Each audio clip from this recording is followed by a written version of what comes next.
Good afternoon, friends. I'm Savita Tevatia, and today is my topic about the memory hierarchy and types of main memory. Okay?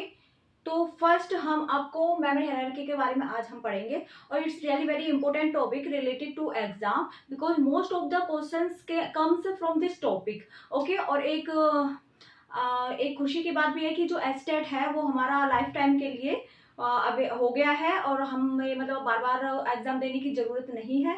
तो it's really a good thing for us. बार बार जो है कि हमें form fill करना पड़ता था वो भी नहीं करना पड़ेगा, और जिसका एसेट क्लियर है लाइक मी, तो मुझे बार बार देने की जरूरत नहीं है, मेरा लाइफ टाइम के लिए है। ऐसे ही अगर आप लोगों के लिए बहुत बड़ी अपॉर्चुनिटी है, अगर आप एस्टेट क्लियर कर लेते हो तो आपका जो एस्टेट है वो लाइफ टाइम के लिए रहेगा। ओके, सिर्फ एक बार ही एस्टेट को क्लियर करने की जरूरत है अब। ओके, तो let's start our topic. Today's my topic is about memory hierarchy. देखो, मेमोरी हायरार्की में सबसे ऊपर क्या होता है? रजिस्टर होता है, फिर cache memory, then main memory, then magnetic disk and magnetic tape. Magnetic disk और मैग्नेटिक टेप ये क्या होती है? सेकेंडरी मेमोरी होती है हमारी।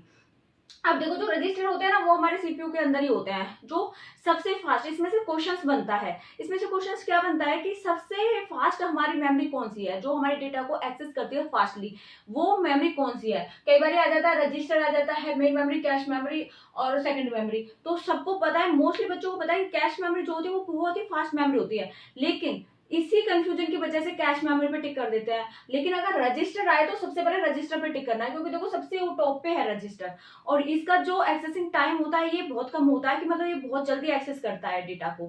ठीक है, और जो ये कॉस्टली बहुत होते हैं, ये रजिस्टर बहुत कॉस्टली होते हैं, कैश मेमोरी से थोड़ा कम, मेन मेमोरी से थोड़ा कम। जैसे आप नीचे आते जाओगे तो जो कॉस्ट है वो कम होती जाएगी। जो सेकेंडरी मेमोरी होती है वो लेस कॉस्टली होते हैं as compared to the main memory. ठीक है, main memory, cache memory, register memory.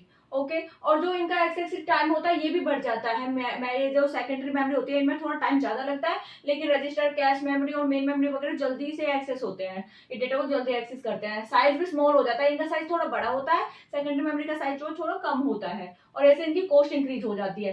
ये सेकेंडरी मेमोरी होती है जो ये लेस कॉस्टली होते हैं as compared to main memory, cache memory और रजिस्टर। रजिस्टर सबसे ज्यादा कॉस्टली होते हैं। ओके, तो इस जो डायग्राम है इसको आप एक बार अपने माइंड में बैठा लेना, क्योंकि इससे क्वेश्चन बनता है। ठीक है, अब है देखो, अब जो हमारी मेमोरी होती है उसको एक्सेस करने के ना 3 मेथड्स होते हैं। एक तो रैंडम एक्सेस मेथड होता है, इसमें एक डायरेक्ट एक्सेस मेथड होता है, एक इसमें सीक्वेंसली मेथड होता है। रैंडम एक्सेस में तो है कि हमें एक पॉइंट अपना दिया होता है, अपना जो भी एड्रेस है वहां पे चले जाते हैं। इसमें क्या होता है, जो सीक्वेंस वाला होता है उसमें हमें सीक्वेंस ले जाता है, जैसे 1 2 3 ऐसे है। और एक होता है हमारा डायरेक्ट मेथड, जहाँ हमारा एड्रेस दिया है अपना डायरेक्ट अपना उससे चले जाते हैं मैपिंग करके। ठीक है, तो इसके बाद है हमारा types of memory types of memory या फिर स्टोरेज। कितने टाइप्स के होते हैं? वैसे तो 2 टाइप्स के होते हैं ना, वैसे कहें तो मेन मेमोरी और सेकेंडरी मेमोरी, लेकिन यहाँ पे आज हम करेंगे टाइप्स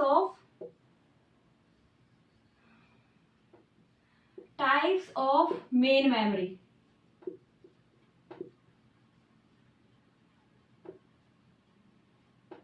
मेन मेमोरी के टाइप्स कितने हैं? ये 2 टाइप की होती है main memory, RAM and ROM. Types of main memory कितने टाइप की होती है? मेन मेमोरी, रैम और रोम 2 टाइप्स की होती है। और जो ये रैम होता है इसकी जो फुल फॉर्म है, कई बार एग्जाम में इनकी फुल फॉर्म पूछ ली जाती है दोनों की, तो इनकी फुल फॉर्म क्या है? रैम की फुल फॉर्म है रैंडम एक्सेस मेमोरी, और इसकी क्या है? रोम की है रैंडम,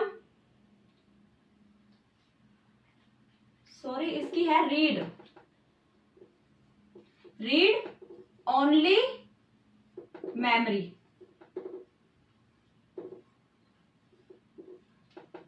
रैम की क्या है? Random access memory. रोम की क्या है? Read only memory.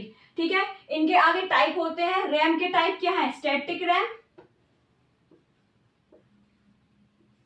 और dynamic RAM. Read only memory के टाइप होते हैं, इसके टाइप है प्रोम, ईप्रोम, और इसके ईप्रोम में 2 अलग टाइप आते हैं इसके, अल्ट्रा वोयलेट ईप्रोम और electrical erasable PROM, electrical erasable PROM, E square PROM. ठीक है, ये होता है टाइप्स ऑफ मेन मेमोरी। दो टाइप के होते हैं, रैम और RAM and ROM. Read only memory ये है random access memory, read only memory. RAM जो है टू टाइप के होते हैं, स्टैटिक रैम, डायनामिक रैम।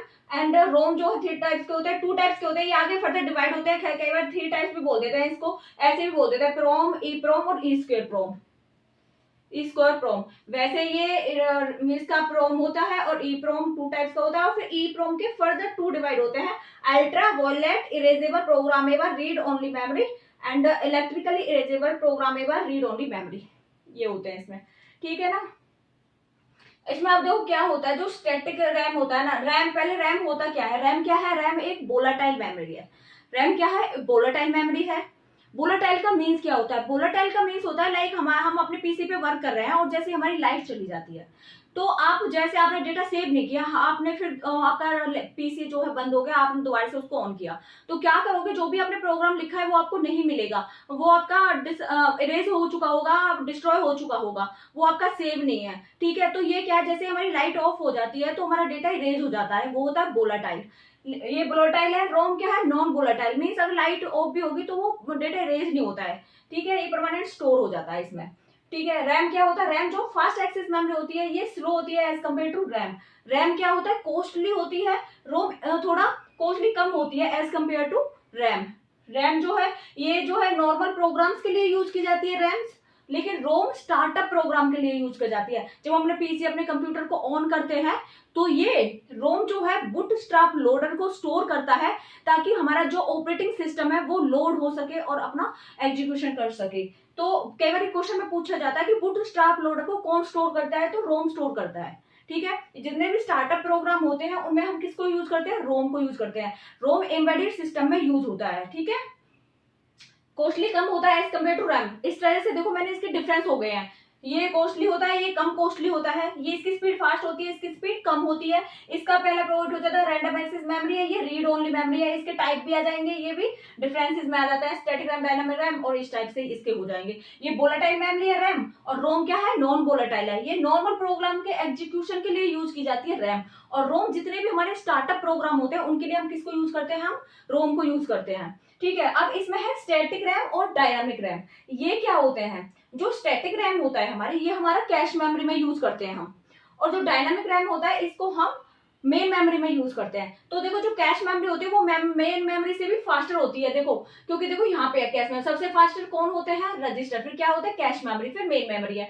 तो जो हमारे स्टैटिक रैम है ये हमारे कैश मेमोरी में यूज किए जाते हैं। इसका मतलब ये फास्ट है as compared to dynamic RAM, तो फास्ट है और इनकी कॉस्ट भी ज्यादा होती है, क्योंकि देखो कॉस्ट बढ़ रही है ना, या मेन मेमोरी से कैश मेमोरी रजिस्टर, इनकी कॉस्ट और भी ज्यादा है, ये कॉस्टली है, और डायनामिक रैम जो है ये लेस कॉस्टली है as compared to static RAM. जो स्टैटिक रैम होते हैं ये हमारे फ्लिप फ्लॉप से बनते हैं, और जो डायनामिक रैम होते हैं ये हमारे रजिस्टर और कैपेसिटर से बनते हैं। ये कैपेसिटर से बनते हैं इसलिए ये चार्ज भी करते हैं। ठीक है, और ये हो गए इसके रैम की टाइप, स्टैटिक रैम और डायनामिक रैम, और इनके देखो साथ साथ में डिफरेंस भी हो गए हैं। फिर है ये प्रोम, ई प्रोम, और इसके टाइप है अलग, ultra violet E PROM and electrical erasable programmable read only memory. देखो जो ये रोम का तो रीड ओनली मेमोरी, ये प्रोम है, जो प्रोम की फुल फॉर्म क्या है, programmable read only memory, programmable read only memory. EPROM की क्या है, ई प्रोम की है erasable programmable read only memory, erasable programmable read only memory. इसके अदर टू टाइप्स है, ultra violet erasable programmable read only memory and electrical erasable programmable read only memory. अब देखो इसमें क्या है, इसमें जो होता है, जो ये होता है रोम, रोम में क्या होता है, रोम हमारा नॉन वोलेटाइल है। ठीक है, इसमें लाइट ऑफ हो जाए तो भी हमारा डेटा इरेज नहीं होता है, डेटा स्टोर होता है, लेकिन हम रोम में कुछ भी मॉडिफिकेशन नहीं कर सकते, हम इसमें कुछ राइट नहीं कर सकते, हम ओनली इसको रीड कर सकते हैं। जो भी हमारा डेटा है हम उसको प्रोग्राम को हम रीड कर सकते हैं, हम उसमें कोई मॉडिफिकेशन नहीं कर सकते, कुछ राइट नहीं कर सकते। इस ड्रॉबैक को ओवरकम किया किसने, प्रोम ने। प्रोम क्या है, प्रोग्रामेबल रीड ओनली मेमोरी। तो इसने क्या किया, जो भी डेटा है ना, तो इसमें तो खाली हम रीड कर रहे थे, लेकिन प्रोग्राम में हम प्रोग्रामेबल रीड ओनली मेमोरी, इसमें हम प्रोग्राम राइट कर सकते थे। इसमें हम राइट नहीं कर सकते थे, लेकिन इसमें हम राइट कर सकते थे प्रोग्राम को। ठीक है।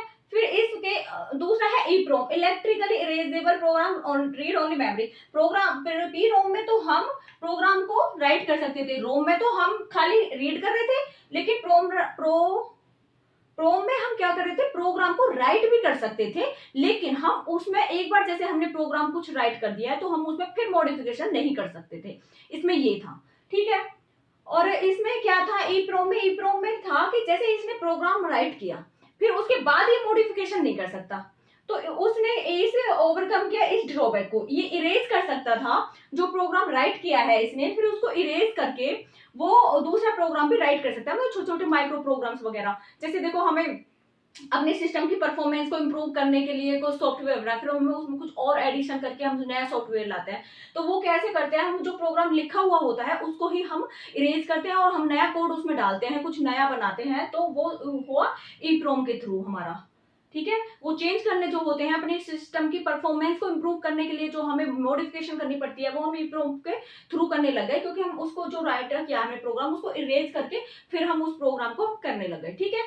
इसके बाद है ultra violet EPROM and electrically erasable PROM. Ultra violet में क्या था, जो इरेज हम करते थे वो अल्ट्रा वॉयलेट लाइट से करते थे, ठीक है, और फिर हम उसमें प्रोग्राम राइट करते थे। इसमें हम हाई वोल्टेज इलेक्ट्रिसिटी प्रोवाइड करते थे और तब हम उसे इरेज करते थे और तब हम अपना प्रोग्राम राइट करते थे। जो यहाँ से जो प्रोग्राम इरेज होता था वो इजी था as compared to ultra violet से, ठीक है। और जो इलेक्ट्रिकल इरेजेबल प्रोम है जो ये, इसको हम फ्लैश मेमोरी भी बोलते हैं, फ्लैश मेमोरी, क्या बोलते हैं इसको हम, फ्लैश मेमोरी।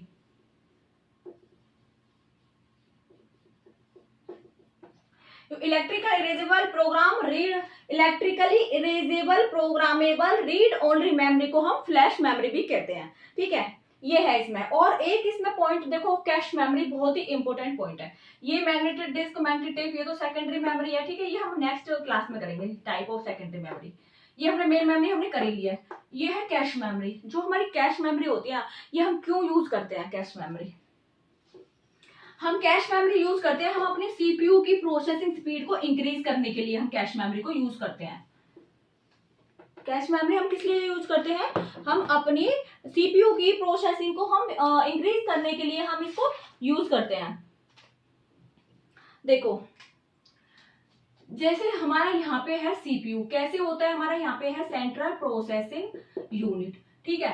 फिर हमारा यहाँ पे है हमारा मेन मेमोरी, यहाँ पे है हमारा मेन मेमोरी,